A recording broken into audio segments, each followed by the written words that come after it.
Cái hành trình lần này thì khi mà đi máy bay thì đã đi rất là nhiều rồi, nhưng mà lần này đi thấy khá là thú vị các bạn ạ.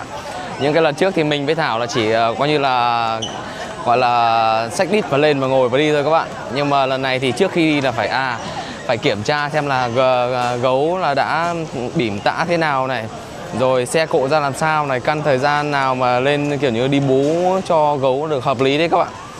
Đấy, lên thì cũng phải là chuẩn bị đồ nghề thế này thế kia để cho em ngồi nghỉ trên chuyến bay. Và cũng rất là vui khi mà trộm vía em đi máy bay lần đầu, nhưng mà rất là ngoan các bạn ạ.